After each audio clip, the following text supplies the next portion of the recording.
জয় নিতাই, হরে কৃষ্ণ, রাধে রাধে। বন্ধুরা,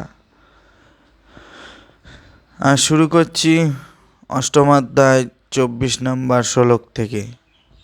অগ্নিজ্জা তিরহ শুক্ল যস্মনস্য উত্তরায়ণাম তত্র প্রায়তা গচ্ছতি ব্রহ্মবিদ জনা। যে অনুবাদ: ব্রহ্মবিদ পুরুষগণ অগ্নি, জ্যোতি, শুভ দিন, শুক্লপক্ষে ও 6 মাস উত্তরায়ণ করলে, দেহত্যাগ করলে ব্রহ্মলাভ হয়। অগ্নি, জ্যোতি, দিন, পক্ষ আদির উল্লেখ থেকে জানা যায় যে এই সকলের এক একজন বিশেষ অধিষ্ঠাতা দেবতা আছেন। তারা আত্মার গতিপথ নিয়ন্ত্রণ করেন। মৃত্যুর সময় মন জীব আত্মাতে নবজীবনের পথে এগিয়ে নিয়ে যায়। দৈবক্রমে অথবা সাধনার প্রভাবে এই শ্লোকে বর্ণিত সময়ে দেহত্যাগ করলে নির্বিশেষ ব্রহ্মজ্যোতি প্রাপ্ত হওয়া যায়।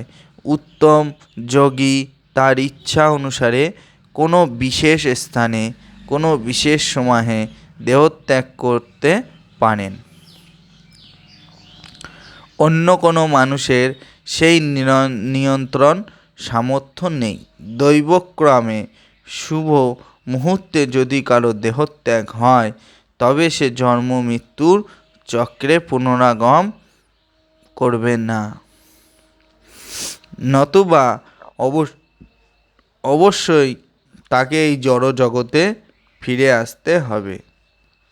কিন্তু কৃষ্ণ ভাবাময় শুদ্ধ ভক্ত দৈবক্রমে অথবা স্বেচ্ছায় শুভ অথবা অশুভ যে সময়েই দেহত্যাগ করুন না কেন, তার কখনো পুনরাগমনের আশঙ্কা থাকে না।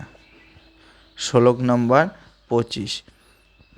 ধীমরাত্রি স্কত্তা কৃষ্ণ যস্মস্য দক্ষিণায় নমো তত্র চান্দ্রমাসাং জ্যোতি যোগী প্রাপ্য নিবর্তেতে। অনুবাদ বলছে: ধূম রাত্রি কৃষ্ণপক্ষ অথবা দক্ষিণায়নের 6 মাস কালে দেহত্যাগ করে যোগী চন্দ্রলোকে গমনপূর্বক সুখ ভোগ করেন। পর পুনরায় মর্ত্যলোকে প্রত্যাবর্তন করেন।